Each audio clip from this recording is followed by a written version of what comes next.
शाहरुख खान की हाल ही में रिलीज हुई समान फिल्म सारे रिकॉर्ड्स को तोड़ रही है।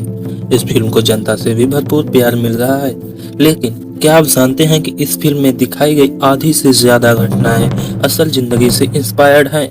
आप शौक हो जाए जानकर कि इस फिल्म में दिखाई गई चीजों का रियल लाइफ से कितना बड़ा कनेक्शन है। आइए जानते हैं आज इस वीडियो में मैं किसी भी बड़े पॉइंट को स्पॉइलर नहीं दूंगा। अगर आप फिल्म नहीं देखी तो भी आप इस फिल्म को देख सकते हैं जाकर। इनफैक्ट अगर आपने फिल्म नहीं देखी है तो आपकी क्यूरियोसिटी और भी बढ़ जाएगी फिल्म देखने के लिए। इस वीडियो में दिखाए गए रियल इश्यूज को देखने के बाद शुरुआत करते हैं फिल्म के फर्स्ट हाफ के दूसरे बड़े सीन से, जो एक सरकारी हॉस्पिटल में सेट है। जवान फिल्म में दिखाया गया है कि कैसे सरकारी हॉस्पिटल में छोटे बच्चे इंसेफेलाइटिस बीमारी की वजह से मर जाते हैं क्योंकि ऑक्सीजन की अवेलेबिलिटी नहीं होती है। इंसेफेलाइटिस एक ऐसी बीमारी है जो ब्रेन में सूजन ला देती है एक्सेसिव इन्फेक्शन होने की वजह से। फिल्म में एक बड़े सिंसियर डॉक्टर इराम को दिखाया गया है जो पूरी कोशिश करती हैं अपने बच्चों को बचाने की, लेकिन इस घटना के पब्लिक होने के बाद सरकार उल्टा इन्हीं डॉक्टर को फ्रेम कर देती है। झूठा इल्जाम इन पर लगाया जाता है और ये जेल में जाती हैं। ठीक ऐसा ही हुआ था दोस्तों अगस्त 2017 को असल जिंदगी में उत्तर प्रदेश के गोरखपुर शहर में। वहां एक सरकारी हॉस्पिटल बीआरडी मेडिकल कॉलेज में 63 बच्चे की मौत हो जाती है। 3 दिन के अंदर जब हॉस्पिटल की पाइप ऑक्सीजन सप्लाई खत्म हो जाती है, उस समय डॉक्टर काफिल खान पेडियाट्रिक के तौर पर काम कर रहे थे। जब इन्हें लगता है हॉस्पिटल की सप्लाई खत्म हो रही है हॉस्पिटल में, तो ये अथॉरिटी को इन्फॉर्म करने की कोशिश करते हैं, लेकिन कोई रिस्पॉन्स नहीं आता है। तो खुद से ही ऑक्सीजन की सप्लाई प्रोक्योर करने की कोशिश करते हैं।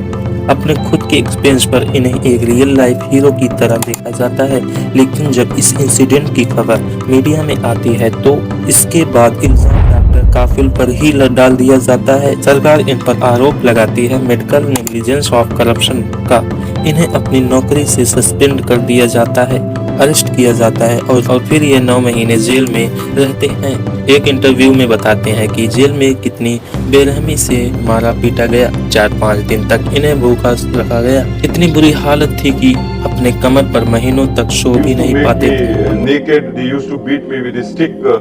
They didn't give me food or water for 4-5 days.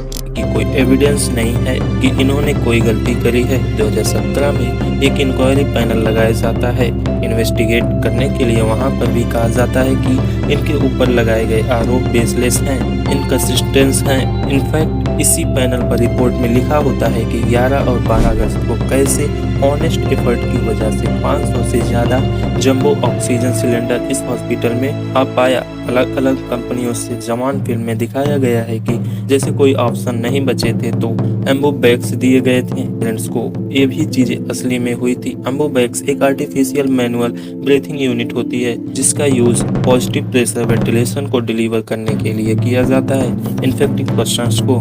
Gorakhpur tragedy के दौरान रिपोर्ट आती है कि ऐसे जब ऑक्सीजन खत्म हो गया तो पेरेंट्स अपने बच्चों की जान बचाने के लिए एम्बो बैग्स का इस्तेमाल कर रहे थे, आखिरी दम तक कोशिश कर रहे थे और कई पेरेंट्स अपने बच्चों को अपनी आंखों के सामने मरते हुए देखा।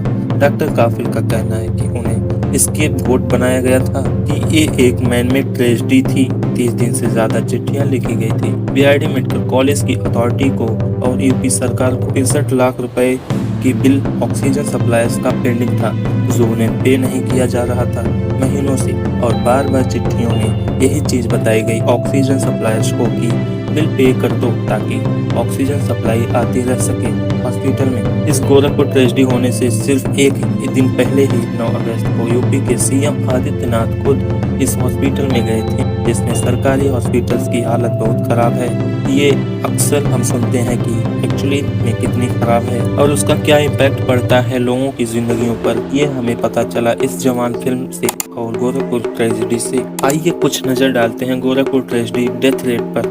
2 सितंबर 2017 में 1317 यानी कि 1317 बच्चों की डेथ हुई हॉस्पिटल में, और जब अगस्त में 63 बच्चों की मौत हुई ऑक्सीजन की सप्लाई की कमी से, तब सरकार का ध्यान पड़ा। पिछले 2014 में 5850, 2015 में 6917 और 2016 में 6121 बच्चों की डेथ हुई और 29 अगस्त 2017 में 175 बच्चों की डेथ हुई। सिर्फ इंसेफेलाइटिस डिजीज के कारण। इंसेफेलाइटिस आउटब्रेक 1978 से गोरखपुर में देखा जा रहा है। 1978 से 2017 तक अराउंड 25,000 बच्चों की मौत हो चुकी सिर्फ इंसेफेलाइटिस की वजह से। ये कुछ और भी डाटा हैं जो बच्चों को एडमिट किया हुआ था और उनका डेथ रेट भी लिखा हुआ है पर डे का।